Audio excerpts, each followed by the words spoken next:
The villa where Commodus had once staged his grandest performances, where gold leaf glittered like the heavens themselves, now stood still, shrouded in an unsettling quiet. The servants whispered among themselves, their voices a tangle of disbelief and relief. The emperor was dead. But how does a city know? How does an empire respond to the death of a god? Outside the walls, however, the streets hummed with a different kind of noise. Rumors spread like wildfire that Commodus had died in the bath, choked by his own wrestler. Some said he had died fighting back, others claimed he had died quietly as the conspirators had hoped. But whatever the tale, the common people whispered, with a knowing smile, that it was a fitting end for a man who had called himself a god. The light of his reign had flickered out, but the shadows it cast still stretched long across the city. Yet for all the rumors, one thing was clear. Commodus died with dignity in death, if not in life. He was stripped of titles, his statues torn. The Senate, eager to erase the stain he had left upon Rome's history, declared him an enemy of the state, a tyrant who had brought dishonor to the empire. And so in the eyes of the ruling class, Commodus was unmade. But in the streets among the people, the whispers were different. There was no fear, no mourning, only the quiet acceptance of a new beginning. The quiet knowledge that Rome had been freed from the grasp of a man who had never truly understood power. Nero, that familiar shadow who had once been the student, now found himself ruler of the world, basking in the silence left behind by Commodus's death. At first he laughed, loud, uncontrolled, a sound that echoed from the marble halls of the imperial palace. He thought himself untouchable, perhaps even invincible now that the emperor was dead, but the sound of his own laughter quickly faded into an uncomfortable echo. Rome had seen the death of one emperor, and already there were murmurs of another more ruthless. Nero's reign would be worse than Commodus's, a reign not only of cruelty, but of madness, of unchecked power driven by self-worship. Nero's enemies began to circle, sensing weakness, and before long, whispers turned to actions. The empire, once mighty, began to fracture. And in the shadows, Laetus and Eclectus, though once loyal to Commodus, now turned to new alliances. The game of politics, ever so ruthless, was no longer about loyalty to a ruler, but to survival itself. The empire creaked, adjusting its weight around an absence. The whispers spread quickly through the streets and markets. Nero laughs, but his empire is crumbling. The people felt the shift, an invisible force that began to corrode the foundation of power. The very thing Commodus had built was now being threatened.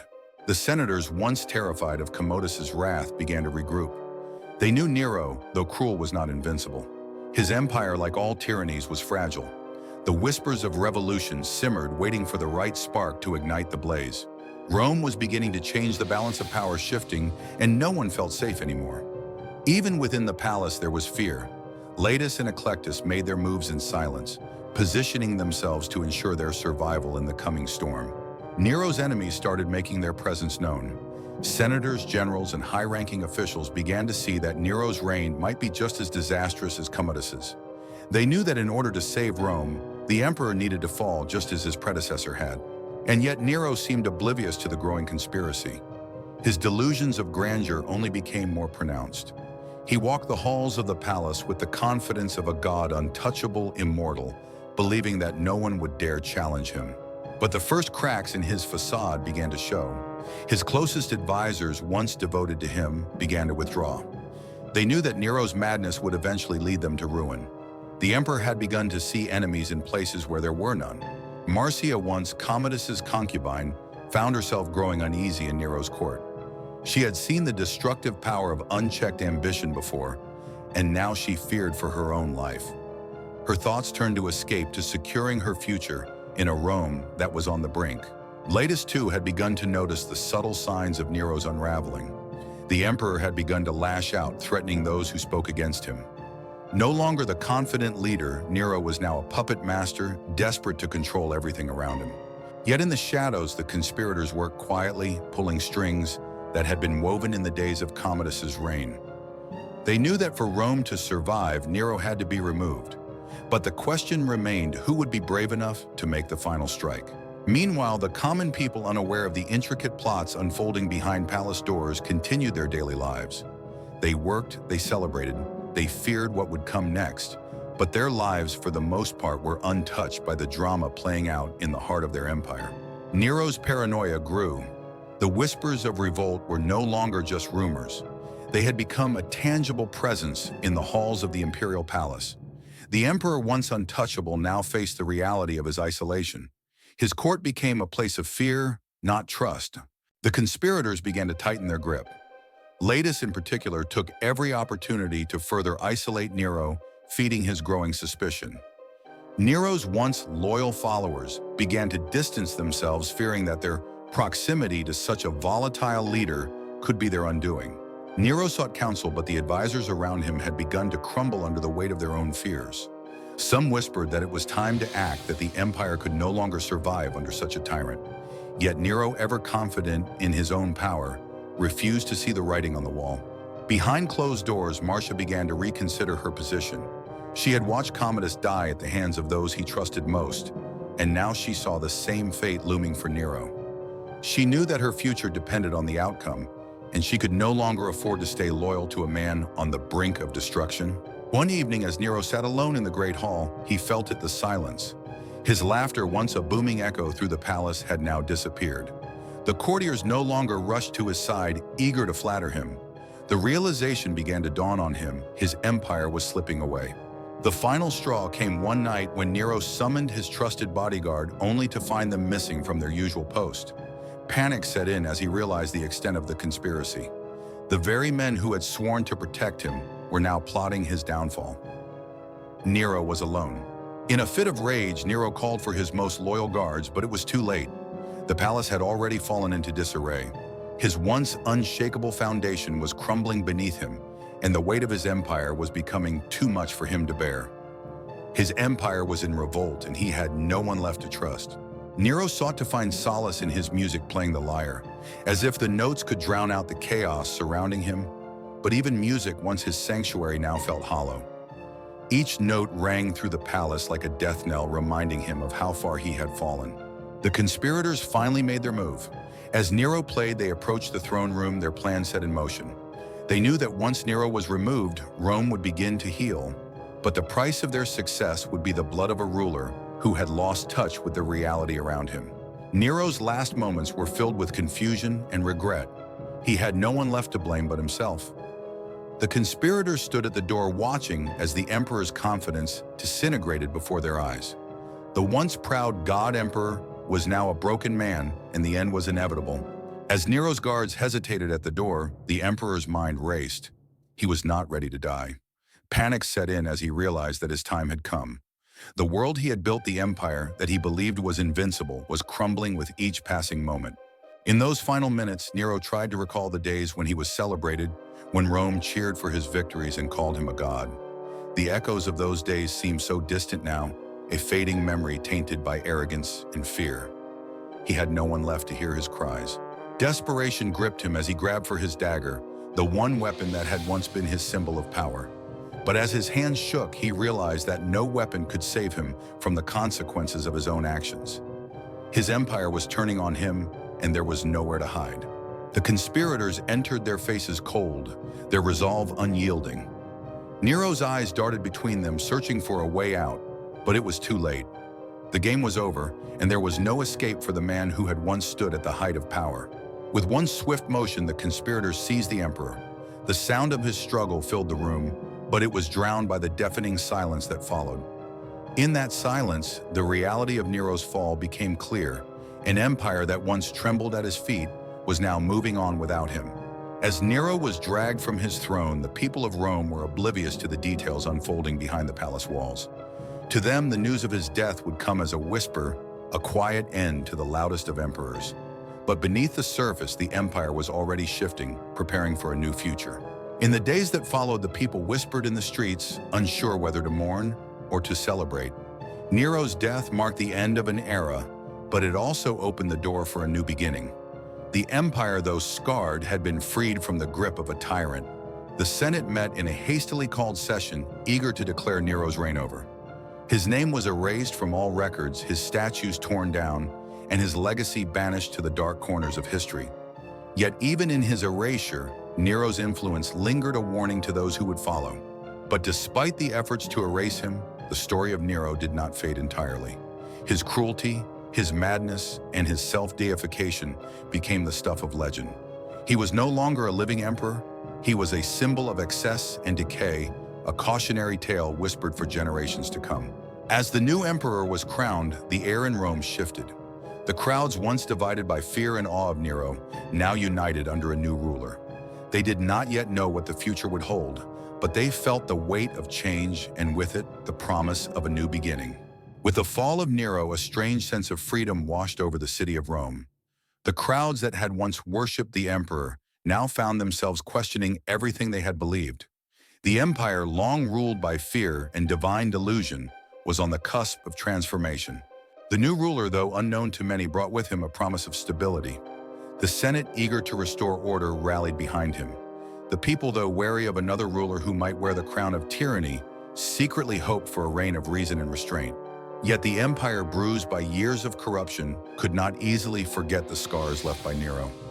His memory lingered in the hearts of many, a reminder of what happens when power is unchecked and when leaders believe they are gods. Those who had once sung his praises now turned their eyes away. The streets of Rome became filled with murmurs of hope and uncertainty. The people knew that change was coming, but they could not yet see what it would look like. The new emperor, though powerful, faced the challenge of restoring trust to a broken city. Behind the palace walls, the conspirators who had removed Nero began to position themselves for the new power structure. Laetus and Eclectus, though still shadowed by their past loyalty to the fallen emperor, now found themselves in a delicate dance for influence and control. But even as the political landscape shifted, the people of Rome held their breath. They were tired of emperors who saw themselves as gods, tired of the cruelty and excess that had defined the past reigns. For the first time in years, they dared to hope for something better. The new emperor, a figure who appeared unremarkable at first, began to gain the favor of the people. His speeches, though cautious, spoke of a return to the values of the Republic. He promised to rule not as a god, but as a servant of Rome, a promise that resonated deeply with the weary population. As the new emperor's reign progressed, Rome began to slowly heal. The corruption that had once seeped into every corner of the empire was not vanquished overnight, but the new ruler's efforts to restore order were clear. The streets, once filled with fear and whispers, now buzzed with cautious optimism. Yet the shadow of Nero's reign still loomed large. His legacy, though tarnished, had shaped the very fabric of Roman politics. The new emperor faced the difficult task of erasing the stains left by Nero, while ensuring that history did not repeat itself in another form of tyranny. In the Senate, whispers of reform began to surface. Senators, once complicit in the excesses of Nero's rule, now sought to rebuild the empire from the ground up. They knew that to ensure the survival of Rome, they needed to dismantle the power structures that had allowed emperors like Nero to rise in the first place. As the new emperor began to dismantle the power of the imperial guard, the Senate took its first steps toward reclaiming influence. The changes were small, but they were symbolic. Rome was no longer at the mercy of a single godlike ruler. The people started to believe in a new balanced power structure. However, the task ahead was monumental. The emperor's promises of a republic-like rule were tested every day. While the Senate slowly regained some power, factions within the Senate began to vie for dominance. The game of power, though less violent, was still the same. The streets, while less fearful, were still alive with tension. Some questioned whether the new emperor could truly change the course of history, while others, exhausted by years of tyrannical rule, held on to the hope that this new reign would bring true peace to the empire. In the palace, the emperor's advisors cautiously supported his every move. Laetus and Eclectus, though still influential, knew that they were walking a fine line. Their loyalty to the new ruler was tempered with the knowledge that their actions in the past would never be forgotten.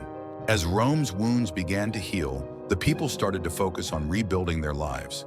The lavish public spectacles that had once distracted them from the harshness of their lives began to fade into the background. The era of excess seemed like a distant nightmare, replaced by a longing for stability. Though Nero's name was erased from the records, his reign was not forgotten. The people told stories, whispered in dark corners, about the madness of an emperor who thought himself a god.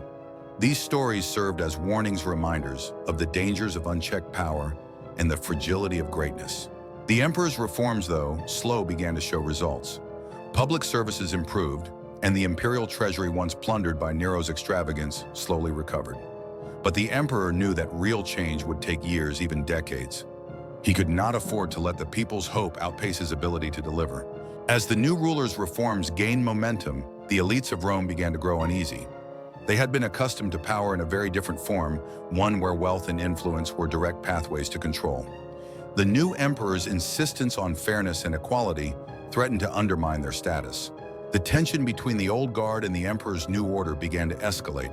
Senators who once served Nero began to question whether the changes were too drastic.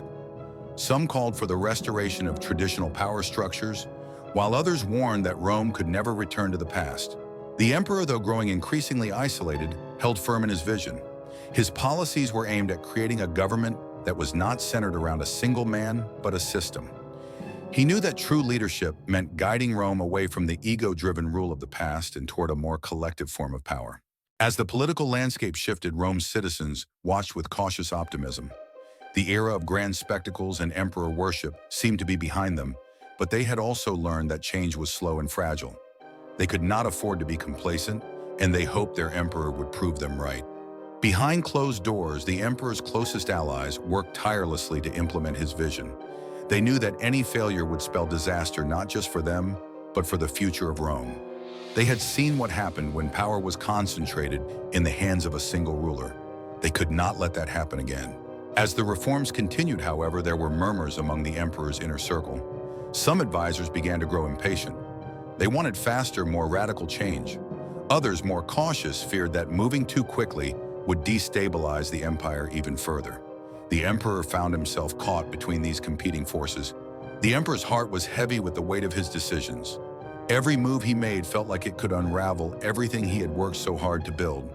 He was not a god, he was a man, and the burden of his role pressed down on him every single day. Meanwhile, the people of Rome, while grateful for the improvements they had seen, remained wary.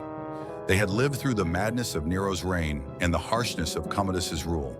The promise of peace and stability was alluring, but many feared it would be another false dawn, another emperor who would ultimately betray them.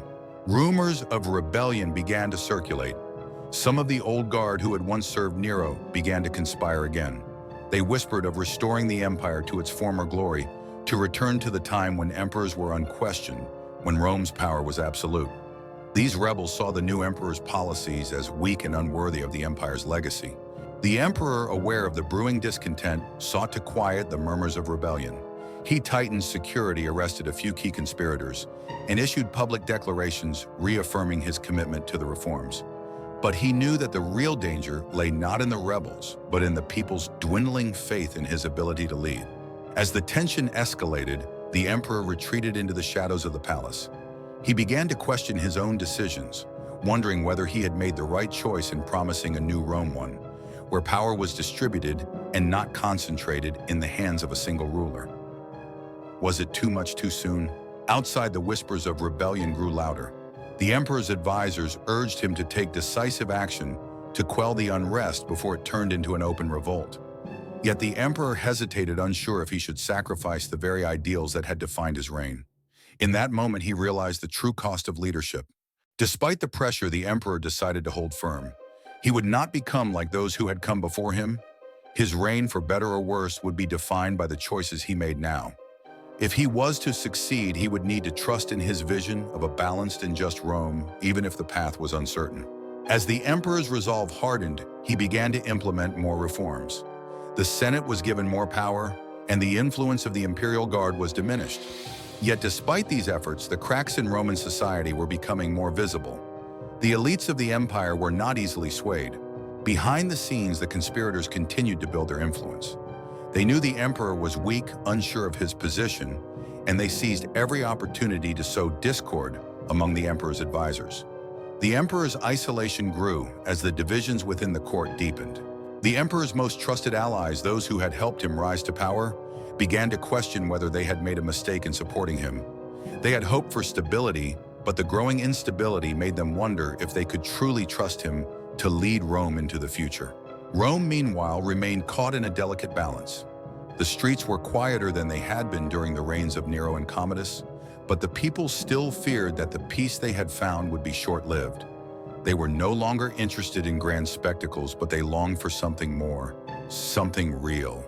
The emperor spent long nights in his private chambers, poring over scrolls and letters, trying to find a way to restore the balance he had promised.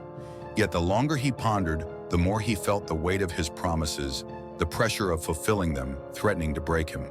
Despite the inner turmoil, the emperor did what he could to stabilize the empire. His efforts to bolster the economy and improve infrastructure brought small but significant improvements. However, there was one thing he could not fix: his relationship with the people. The people of Rome, while grateful for the changes, were beginning to grow impatient. They had endured too much under Nero and Commodus, and their trust was not easily won. The emperor's actions, though promising, were not enough to erase the past. They still remembered the emperors before him,